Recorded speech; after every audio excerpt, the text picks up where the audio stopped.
Hello there. This is a video regarding the HP LaserJet 2300 series of printer, and specifically about the problem with duplexing multiple page projects. Specifically, this is a rather interesting issue because it involves the magnetic solenoids that are inside the printer and a issue with the adhesive that holds the noise-reducing bumpers in place here.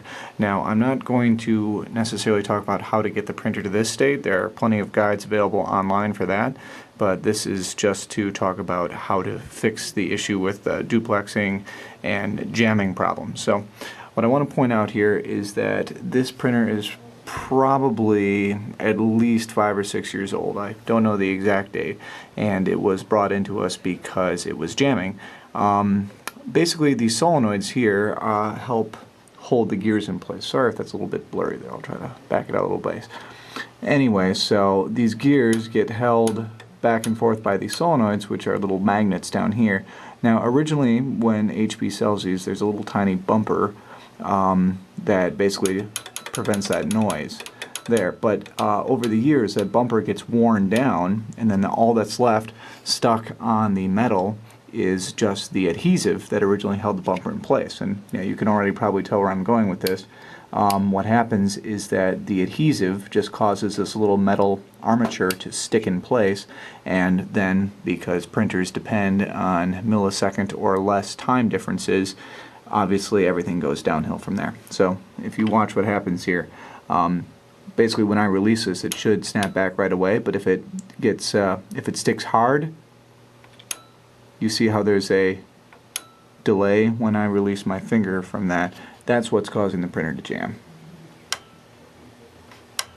The one that causes the duplex problems in particular, I think, is this one, which has the exact same problem as the other ones.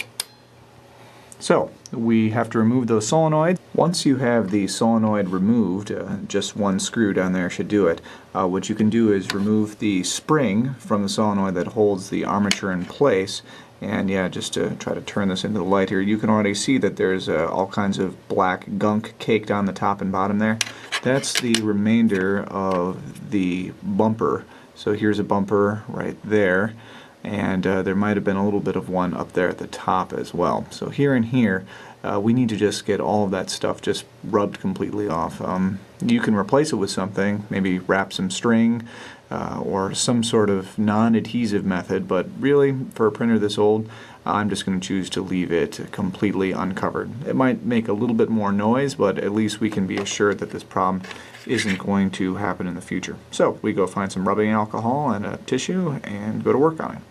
So as you can see here, we've removed all of the adhesive from the armature of the solenoid, and we've also taken it off the body of the solenoid. We can see how clean that is right there. No more of that black adhesive. Now, while I was doing this, I looked online, and it seems that, contrary to what I said previously, what we do want to do is actually take some kind of piece of plastic or some sort of magnetic resisting stuff and just stick it back on the place where the adhesive used to be. The reason for that is that a lot of times people just clean that off like I was planning on doing, and they don't replace it, and then there's a problem with residual magnetism from the solenoid. So it fires, it causes the metal to still be slightly magnetic, and then you have the same jamming and timing issues because, once again, all it takes is a microsecond of delay and then the printer will jam. So what I'm going to do is I'm just going to stick a little piece of tape back onto there, and I probably can't do that while I'm holding the camera, so I'll just demonstrate again when it's back. Now, as you can see, that's what it looks like with my little gray piece of electrical tape stuck on there.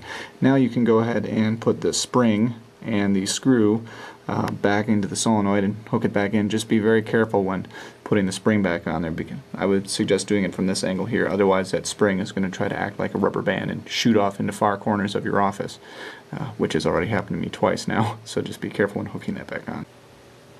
Now, even though it doesn't have to be done, I've also removed the tray 1 and tray 2 solenoids as well to prepare to clean them. Yeah, you can see how much crud is on there. Try to zoom in a little bit.